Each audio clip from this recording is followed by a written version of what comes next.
It's 2021 and women are still paid 82 cents per every dollar compared to men. It's time to change that. My name is Melanie Ho and I'm the author of Beyond Leaning In, Gender Equity and What Organizations Are Up Against.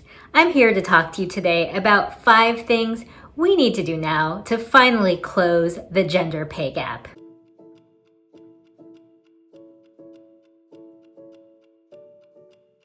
One of the most wrong-headed defenses of the wage gap is that it's the result of women choosing to be in positions that are less demanding, allegedly, and therefore paid less.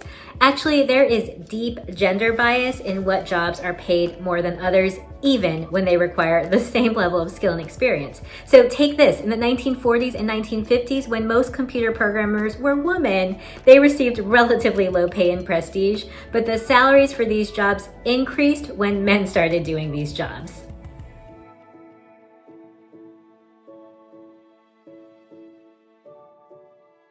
There's a lot we need to do related to supporting working parents, such as around paid childcare, leave policies, how men and women share responsibilities, and more. One issue that really impacts the wage gap is what's called the Fatherhood Bonus versus the Motherhood Penalty. And what that means is that women who are parents can face all sorts of biases in the workplace because they're perceived to be less committed, whereas being a father helps men. They're seen as more dependable, as even deserving of more money because they're breadwinners.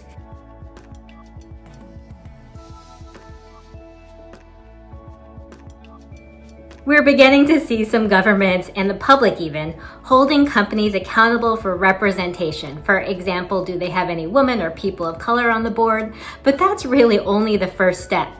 What do promotions look like? Is there not only salary parity at different levels, but parity as far as what expectations men versus women have to do for the same salaries?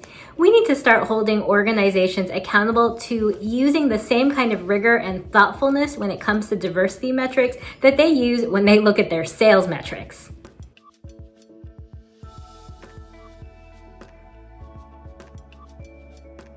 There's a scene in my book where you see a man and a woman both reacting to a new policy they don't like in a meeting. The man explodes. He slams his laptop shut and storms out of the room. The woman says something a bit brusque. The discussion afterwards about the woman is she can't control her temper. It'll really limit her career. For the man, who behaved in a far worse manner, it's he can't control his temper, but he's a good guy. Nobody's perfect. These kinds of different standards can have 2 problems. First, women who make mistakes aren't given the same chance to learn and grow that men get. And second, too many excuses can be made for men who aren't a good fit for their jobs and probably sometimes shouldn't be in them.